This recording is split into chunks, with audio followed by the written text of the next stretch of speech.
não se vacinar é direito? Ou é... fala.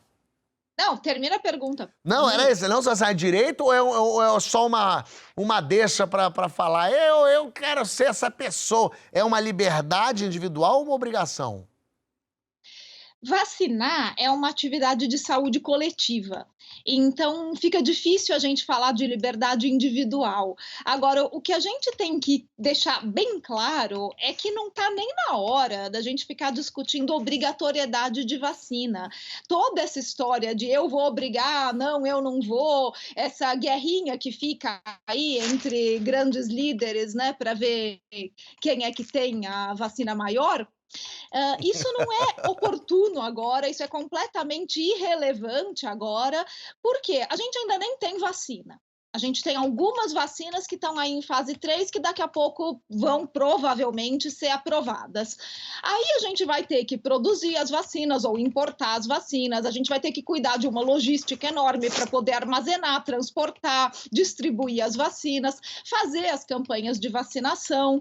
E tem uma coisinha que ninguém está lembrando, enquanto o pessoal fica aí discutindo se vai obrigar ou não vai, que é fazer uma boa campanha publicitária para informar a população sobre a importância, a segurança e a eficácia das vacinas. E se a gente fizer isso bem feito, a gente não vai precisar discutir obrigatoriedade de vacina, porque a população brasileira sempre foi super favorável a vacinas e sempre entendeu as vacinas como um direito e não como um dever. As pessoas vão aos postos de saúde se vacinar porque elas sabem que é direito delas receber a vacina de forma gratuita, poder vacinar seus filhos de forma gratuita. E isso é um privilégio aqui no Brasil, porque não é assim em qualquer lugar do mundo. E a gente destruir essa confiança que as pessoas têm em vacina e esse direito que as pessoas enxergam de se vacinar e ficar enchendo a cabeça das pessoas de minhoquinha, falando, poxa, será que então é coisa ruim porque estão falando que vai ser obrigatório? Isso é completamente irrelevante agora e é deletério para a população, porque realmente gera uma desconfiança desnecessária numa população que nunca teve desconfiança de vacina.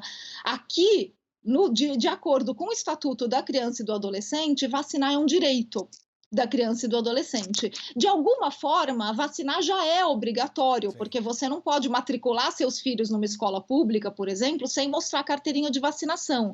Agora, isso não é a mesma coisa que falar que vai entrar agente de saúde na casa das pessoas com uma seringa na mão para vacinar alguém à força. Existem maneiras de enforçar obrigatoriedade de vacinas através de direitos civis. Então, você coloca justamente obrigatoriedade de apresentar certificado para matricular na escola, para, de repente, tirar passaporte, tirar CNH. Tem um monte de maneiras de fazer isso. Mas a gente não vai precisar fazer isso se a gente conseguir fazer uma boa campanha de comunicação com a sociedade.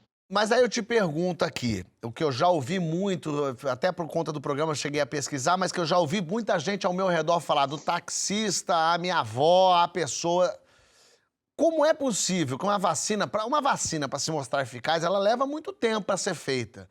Há 4 anos uma vacina leva, muito tempo e tal. Como é possível que em 1 ano a gente consiga produzir uma vacina, autorizar, o quanto fazer correndo também acarreta numa liberação correndo. Muita gente fala assim, eu não vou lá acreditar na Anvisa. A Anvisa vai receber uma pressão do governo, qualquer governo, governo estadual, governo federal, vai receber para liberar logo, porque eles têm que vacinar. E essa vacina vai dar tudo errado. O quanto que isso é uma coisa completamente louca da cabeça e o quanto isso faz sentido?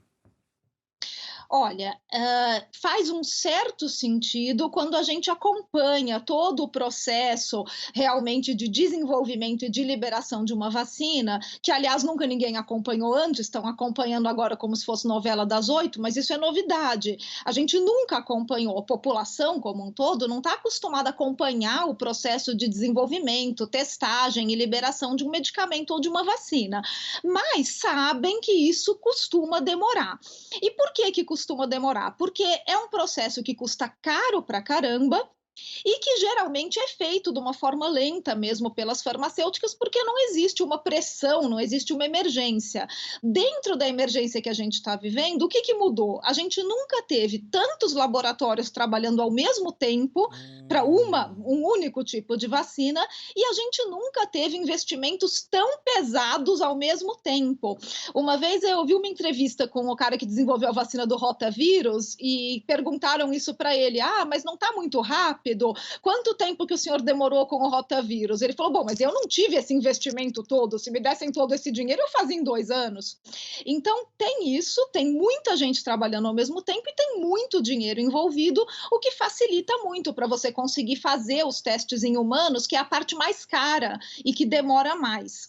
Agora, ao mesmo tempo, tem que se ficar de olho que as agências regulatórias não percam a soberania e não sofram pressão política. Sim, a gente precisa prestar atenção nisso, porque se a gente deixar, as vacinas e os medicamentos têm sido politizados desde o início da pandemia. E se a gente não fiscalizar isso, as agências regulatórias vão sofrer pressão política. A FDA pode sofrer nos Estados Unidos, a Anvisa também pode sofrer aqui no Brasil, e a gente vai ter que ter um processo realmente de fiscalização para garantir a soberania da nossa agência regulatória, principalmente, para que ela não saia por aí cedendo a pressões políticas. A gente está vivendo uma era de que os fatos, a ciência, não tem tanta...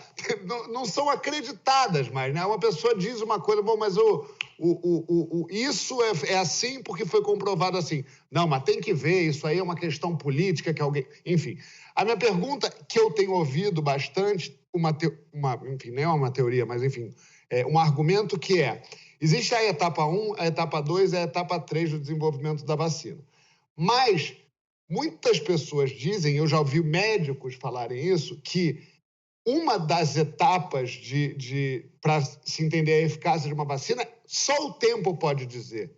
Só o uso dessa vacina e o tempo podem comprovar. Isso é verdade? Não faz sentido? O alto investimento pode, de alguma maneira...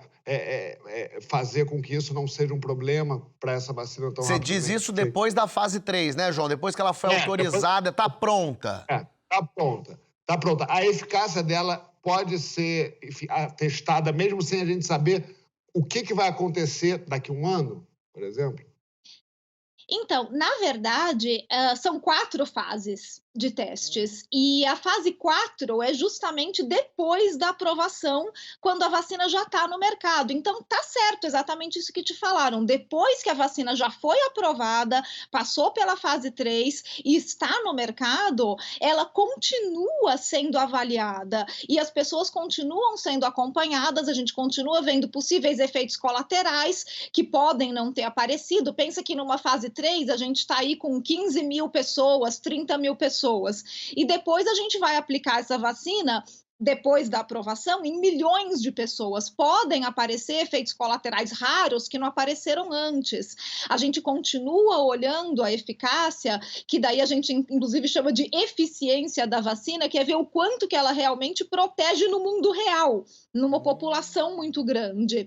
Então, a gente vai continuar avaliando isso, mas a gente tem uma boa ideia da eficácia dela na fase 3, do quanto ela pode proteger nessa população de teste, que é uma população grande o suficiente para dar essa resposta, para que a gente possa ter um bom poder estatístico de dizer o quanto que essa vacina protege. Qual que é o racional de uma fase 3? É você dividir as pessoas em grupos. Então imagina que você está aqui com 30 mil pessoas, 15 mil vão tomar vacina de verdade e 15 mil vão tomar um placebo, que é uma vacina de mentira. E você vai jogar essas pessoas na vida, vai deixar elas expostas aí durante meses à doença, por isso que o Brasil é um cenário interessante para testar vacinas agora, e vai comparar esses 2 grupos numericamente mesmo, vai ver quem fica mais doente, O grupo que tomou vacina ou o grupo que tomou placebo? Então, quando você consegue um número suficiente de pessoas doentes nesses dois grupos que permita uma boa comparação, você vai poder dizer com uma certa segurança: olha, a minha vacina protege aí 60%, 70% do grupo vacinado. Então, eu tenho uma vacina com uma eficácia razoável que pode ser liberada para a população. É uma comparação numérica entre os grupos. E daí, claro, depois, na fase 4, precisa continuar acompanhando como que essa vacina se comporta, né, depois que ela é liberada comercialmente. Você sabe que eu estava lendo o texto dessa pauta e eu percebi que esse bloco, para mim, é o bloco mais difícil de contra-argumentar em toda a história do programa. Sabe por quê? Porque o meu argumento com gente que é anti-vacina é tapa na cara, mano. Entendeu? É sério, eu fiquei pensando como eu vou elaborar, eu preciso elaborar isso melhor, eu preciso elaborar isso mais bonito, porque eu cresci, Fábio, desse mesmo jeito que você, não tem escolha. Sábado no posto, sábado na escola, vai ter vacina. O Zé Gotinha tá lá te esperando, irmão. Se você não for, ele vai arrebentar você. Vai. O meu Zé Gotinha era um pouco diferente. O teu é do Quentin Tarantino, o meu é um pouco mais... Então. O Zé Gotinha. Aliás, Zé Gotinha é um ótimo nome de bandido também, né, mano? Bom. Você que é da criação, você pode botar esse nome no roteiro que funciona muito bem para um personagem mau. Zé Gotinha aí, mano, vai pegar você, certo? Mas no caso dele não é por causa da vacina, é por causa da gota que ele desenvolveu por causa da bebida. Mas, Fábio, de verdade, mano, de verdade, eu me peguei pensando nesse assunto. Eu fui ler umas coisas e, porra, mano, quando você analisa, você olha os números, você vê a expectativa de vida da raça humana, para onde foi depois do advento das vacinas, quantas doenças desapareceu, quantas doenças por irresponsabilidade voltou, sabe? Começa a surgir de novo o caso de um monte de coisa que já estava erradicada na história da humanidade. Tudo isso porque meia dúzia de idiota começou a assistir uns vídeos nas redes sociais e falar, pô, não sei, mano, não sei. Irmão, eu não consigo, mano, respeitar gente que é anti-vacina, sacou? Acho muito perigoso, acho profundamente perigoso. A gente tava com surto de febre amarela, o quê? 2 anos atrás, sacou? Todo mundo foi tomar vacina de febre amarela, obviamente por falar, como a Natália falou, a gente compreende que a possibilidade de se proteger, se cuidar coletivamente é um direito, é uma conquista do povo brasileiro, ponto final. Toda essa névoa de desinformação tá conduzindo um monte de gente para a morte, mano. É isso que vai acontecer. A gente precisa barrar isso aí e taxar isso do que é. É burrice assassina, é ignorância irresponsável. Tá ligado, mano? Por isso, eu não tenho como contra-argumentar com esse negócio de ser anti-vacina, sacou, meu parceiro? Para mim é 4 etapas e a 5ª etapa é tapa na cara de quem não for vacinar. Eu queria pegar a expressão do Emicida aí, a burrice assassina, e queria falar sobre isso, porque burrice assassina ou burrice assassina / suicida me parece uma boa definição de ideologia. E o que está acontecendo no Brasil está diretamente relacionado ao nível de ideologização da sociedade brasileira.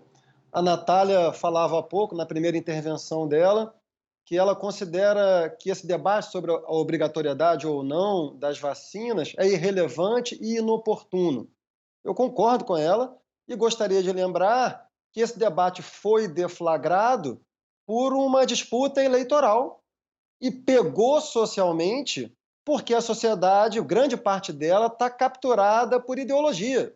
Então, eu compreendo que, dada o ineditismo da situação e a possível alteração dos parâmetros de segurança que a ciência veio desenvolvendo ao longo já desses mais de 200 anos, desde que a primeira vacina foi inventada no final do século XVIII, né? Que esses parâmetros, no momento, tenham sido transformados, então as pessoas ficam com a pulga atrás da orelha. Ok, legítimo. Mas, então, que se façam as devidas perguntas aos cientistas, à Organização Mundial de Saúde, aos ministérios da saúde, aos seus respectivos órgãos reguladores, mas não é isso que está acontecendo. O que está acontecendo é um movimento altamente ideológico. E quando uma sociedade é capturada por muita ideologização, é uma tragédia. Porque o que caracteriza a ideologia é precisamente ela produzir um efeito nas pessoas que é o de defender a crença que sustenta a ideologia até a morte. Literalmente até a morte, se for preciso. A Hannah Arendt, que estudou muito bem o fenômeno de sociedades ultra-ideologizadas, no livro Origens do Totalitarismo, ela mostrou que uma característica fundamental da ideologia é que ela tem uma natureza não utilitária. O que move a ideologia não são razões práticas, pragmáticas, não é o bem-estar da vida, não é a economia, não é a saúde, não é nada disso. É a sustentação da crença ideológica acima de tudo.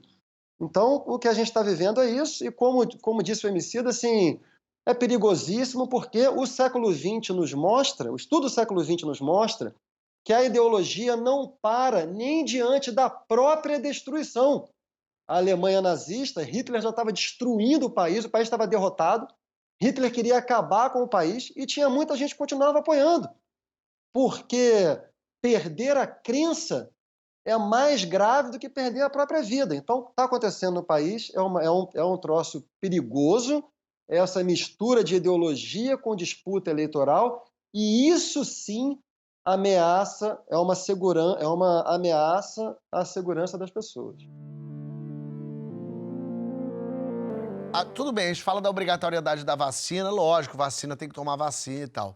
Mas nesse caso específico, que, por exemplo, o líder da nação fica falando de cloroquina, hidroxicloroquina, remédios que não são comprovados cientificamente, não tem resultado ainda sobre isso. Se amanhã o Ministério da Saúde e de repente a Anvisa é trocada a direção da Anvisa e eles falam cloroquina é obrigatório. E aí?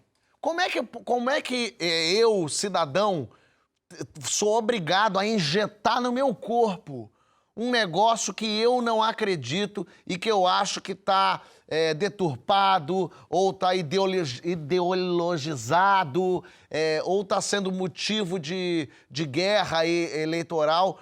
Como é que, nesse caso agora, eu falo para as pessoas, tem que tomar vacina, porque o Bolsonaro falou. Isso aí já me desconvenceu, hein? Complicado, Fábio.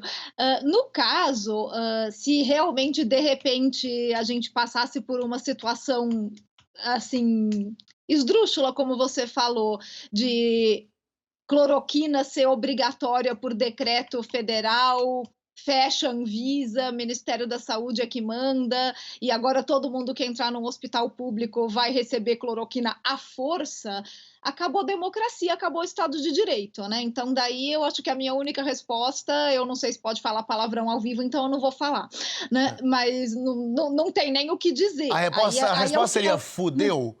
Seria... seria, obrigada. Né? Seria exatamente isso.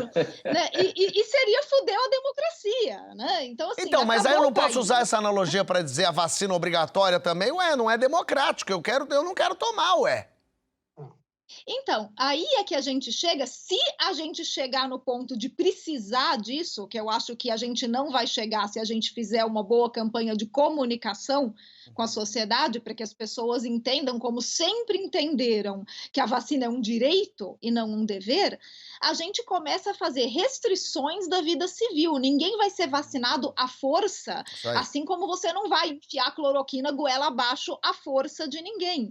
O que você faz? Olha, quem não apresentar o certificado de vacinação não vai poder tirar passaporte, não vai poder renovar a CNH, não vai poder matricular os filhos na escola. Então, você não obriga, você não vacina ninguém à força, você não vai fazer, né, uma coerção das pessoas, mas você vai restringir liberdades civis. Da mesma maneira que essas liberdades já são restritas até com vacinas. Tem países que você não pode entrar se você não apresenta o certificado de vacinação de febre amarela, por exemplo. E não tem, tipo, se você não tem o certificado, você não vai entrar naquele país. Então, você é obrigado a tomar vacina de febre amarela? Não, não é. Mas se você quiser ir para o Caribe, passear nas férias, você vai ter que tomar. Então, são restrições da vida civil que você torna isso obrigatório, mas de uma maneira indireta, sem ter que realmente forçar ninguém, porque se você, em algum momento, tiver que forçar alguém, né, como eu falei, não é a questão do agente de saúde entrar na casa das pessoas com uma seringa na mão, mas tem maneiras de fazer isso.